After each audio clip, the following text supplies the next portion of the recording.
നമസ്കാരം, പ്രവാസി മലയാളിയിലേക്ക് സ്വാഗതം. UAE കിരീടമായ ദുബായ് രാജ്യാന്തര വിമാനത്താവളത്തിന് 62 വയസ്സ് പൂർത്തിയായിരിക്കുകയാണ്.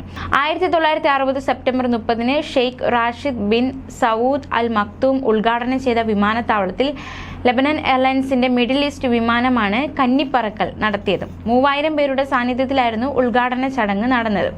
കാറിലും ബസ്സിലും കുതിരപ്പുറത്തും ഒട്ടകപ്പുറത്തുമായാണ് ജനങ്ങൾ ആ സുന്ദര നിമിഷങ്ങൾക്ക് സാക്ഷിയാകാൻ എത്തിയത്. ഇത്തിരി കുഞ്ഞൻ വിമാനത്താവളത്തിൽ നിന്ന് വമ്പൻ ദുബായ് വളർന്നു. മരുഭൂമിയുടെ മധ്യത്തിലൊരു നാമമാത്ര സൗകര്യങ്ങളിൽ തുടങ്ങിയ വിമാനത്താവളം നാൾക്കുനാൾ പുത്തൻ സൗകര്യങ്ങളോടെ വികസിച്ചു. 1996 രാത്രി വിമാനമിറങ്ങാൻ സംവിധാനമായത്. നിരീക്ഷണ ടവറോടുകൂടി 3 നില കെട്ടിടം അന്നത്തെ ഭരണാധികാരി Sheikh Rashid bin Saud Al Maktoum തുറന്നതോടെ സൗകര്യങ്ങൾ വിപുലമായി.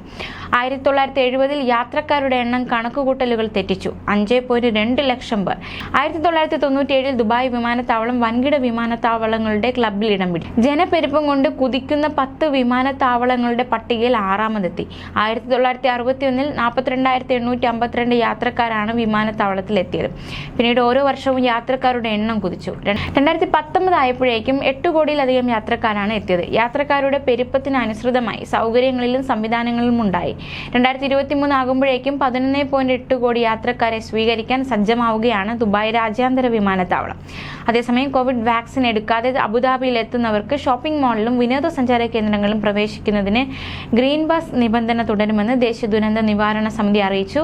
PCR പരിശോധന നടത്തി നെഗറ്റീവ് ഫലം കിട്ടിയാൽ വാക്സിൻ എടുക്കാത്തവർക്ക് 7 ദിവസത്തേക്കും വാക്സിൻ എടുത്തവർക്കും ഇളവുള്ളവർക്കും 30 ദിവസത്തേക്കും ഗ്രീൻ പാസ് കിട്ടും.